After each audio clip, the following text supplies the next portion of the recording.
Q. দর্শক সবাইকে স্বাগত জানাচ্ছি সংবাদ প্রকাশের ফেসবুক লাইভে। সঙ্গে আছে আমি পাপিয়া মামুন। শুরুতেই জানিয়ে দেব ঘূর্ণিঝড় মোকার সর্বশেষ আপডেট। দর্শক, এই মুহূর্তে কক্সবাজার থেকে 410 কিলোমিটার দূরে অবস্থান করছে ঘূর্ণিঝড় মোখা। এই মুহূর্তে আমরা চলে যাব, এই মুহূর্তে আমরা সরাসরি আপনাদেরকে দেখাবো কক্সবাজারের সর্বশেষ পরিস্থিতি। দর্শক, আপনারা কিন্তু দেখতে পাচ্ছেন কক্সবাজারে এখনো পর্যটকদের ভিড় লক্ষ্য করা যাচ্ছে। তারা বেশ স্বাচ্ছন্দ্যে সেখানে ঘোরাফেরা করছেন। অনেকেই মানে পানিতে নামছেন, পা ভিজাচ্ছেন। তাদের দেখে আসলে বোঝার উপায় নেই যে আসলে ঘূর্ণিঝড় মোখা আসতে চলেছে।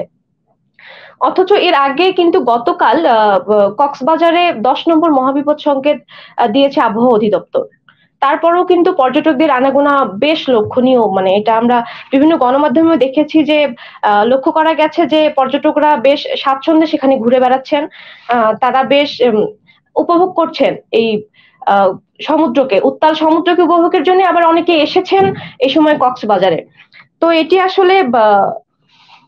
আসলে আমাদের কাছে খুবই অনাকাঙ্ক্ষিত, কারণ এই ঘূর্ণিঝড়ের সময় পর্যটকদের আনাগোনা এটি যে কোনো সময় বিপদ বয়ে নিয়ে আসতে পারে আমাদের জন্য। দর্শক, ঝড়ের কেন্দ্রের 74 কিলোমিটারের মধ্যে কিন্তু বাতাসের একটানা সর্বোচ্চ গতিবেগ ঘন্টায় 190 কিলোমিটার। এটি কিন্তু দমকা অথবা ঝড়ো হাওয়া আকারে 210 কিলোমিটার পর্যন্ত বৃদ্ধি পাচ্ছে। দর্শক, এছাড়া অতি প্রবল এই ঘূর্ণিঝড় কেন্দ্রের নিকটবর্তী এলাকায় সাগর কিন্তু খুবই বিক্ষুব্ধ রয়েছে। এটা মানে এটা আমাদের জন্য খুবই মানে বিপদ আমরা বলতে পারি আর কি। এদিকে কিন্তু অতি প্রবল ঘূর্ণিঝড় মোখার প্রভাবে রাত থেকে সেন্ট মার্টিনে গুড়ি গুড়ি বৃষ্টি পড়তে শুরু করছে। এছাড়া সেন্ট মার্টিনের ঘাট এলাকায় কিন্তু বাতাসের গতিবেগ আগের চেয়ে অনেকটা বেড়েছে, সঙ্গে রয়েছে গুড়ি গুড়ি বৃষ্টি। দর্শক, স্বাভাবিকের চেয়ে কিন্তু কক্সবাজার, সেন্ট মার্টিন থেকে শুরু করে উপকূলীয় এলাকাগুলোতে আপনার কয়েক ফুট উচ্চতায় কিন্তু আমরা জলোচ্ছ্বাস লক্ষ্য করেছি। ইতিমধ্যে কিন্তু ক্ষয়ক্ষতি ও প্রাণহানি ঠেকাতে প্রায় 11,000 জনসংখ্যার মধ্যে 3,000 মানুষকে টেকনাফে সরিয়ে নেওয়া হয়েছে।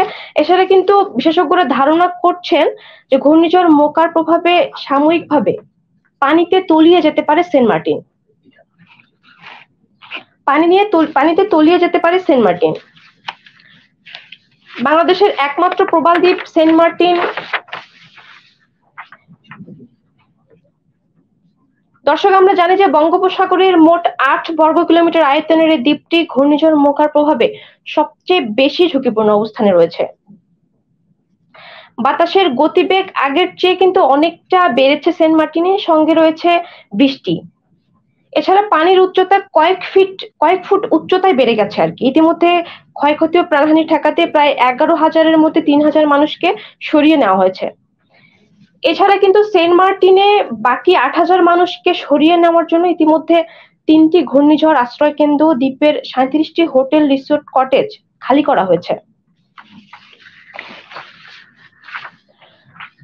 দর্শক, এদিকে ঘূর্ণিঝড় মোকার কারণে কিন্তু চট্টগ্রামে গুমোট পরিস্থিতি বিরাজ করছে। ঘূর্ণিঝড় মোকার প্রভাবে সকাল থেকে চট্টগ্রামের আকাশ কিন্তু আমরা মেঘলা লক্ষ্য করেছি। এছাড়া কিন্তু জেলার বিভিন্ন স্থানে গুড়ি গুড়ি বৃষ্টি হয়েছে, তবে তা খুবই কম পরিমাণে। মানে এছাড়া কিন্তু বৃষ্টির স্থায়িত্ব বেশিক্ষণ থাকছে না। বাতাসের গতিবেগও খুব বেশি না, আমরা বলতে পারি অনেকটা গুমোট আবহাওয়া। এটাকে আমরা অনেকটা গুমোট আবহাওয়া বলতে পারি। এদিকে চট্টগ্রাম আবহাওয়া অফিসের সর্বশেষ তথ্য অনুযায়ী রোববার সকাল 9টা থেকে গত 24 ঘন্টায় 7.1 মিলিমিটার বৃষ্টিপাত রেকর্ড করা হয়েছে।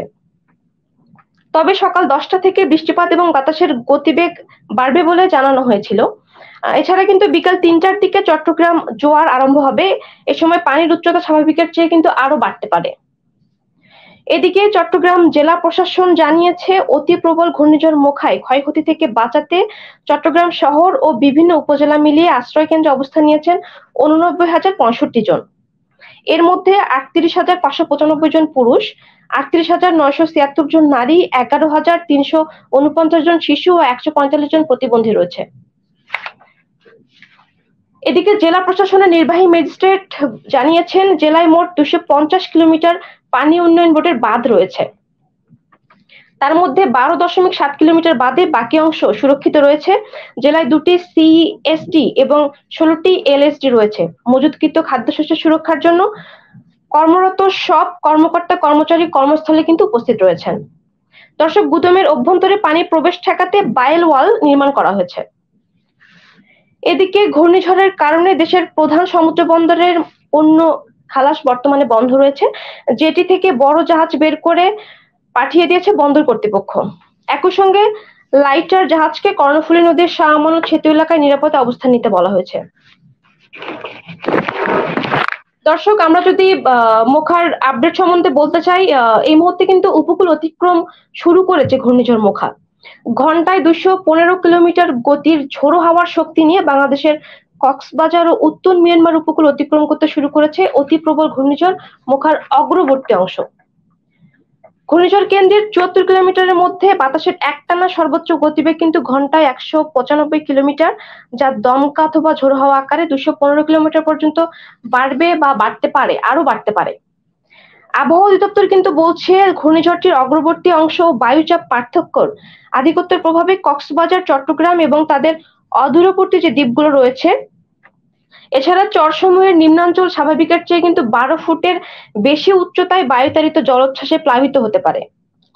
দর্শক, এছাড়া ফেনী, নোয়াখালী, লক্ষ্মীপুর, চাঁদপুর, বরিশাল, ভোলা, পটুয়াখালী, ঝালকাঠি, পিরোজপুর, বরগুনা এবং তাদের অদূরবর্তী দ্বীপ ও চরসমূহের নিম্নাঞ্চল 7 ফুটের বেশি জলোচ্ছ্বাসে প্লাবিত হতে পারে।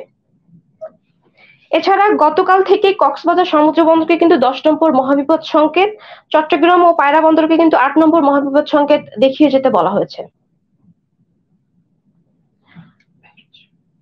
দর্শক, এই মুহূর্তে আমরা দেখে নেব মোখার সর্বশেষ পরিস্থিতি নিয়ে একটি প্যাকেজ।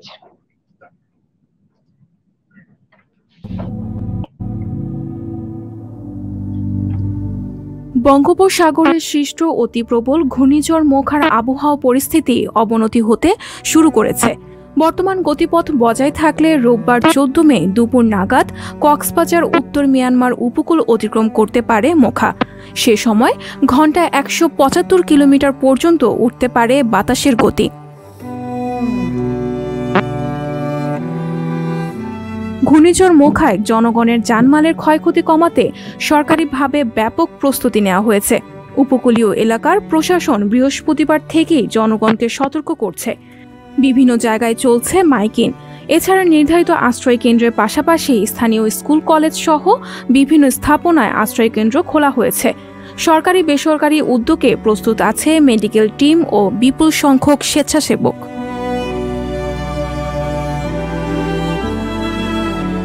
দুর্যোগ ব্যবস্থাপনা অধিদপ্তরের মহাপরিচালক মিজানুর রহমান জানিয়েছেন, ঘূর্ণিঝড় মোখা মোকাবেলায় মন্ত্রিপরিষদ বিভাগ উপকূলীয় অন্তত 20 জেলা প্রশাসক ও সংশ্লিষ্ট ইউএনওকে ভার্চুয়াল বৈঠকে প্রয়োজনীয় নির্দেশনা দিয়েছে।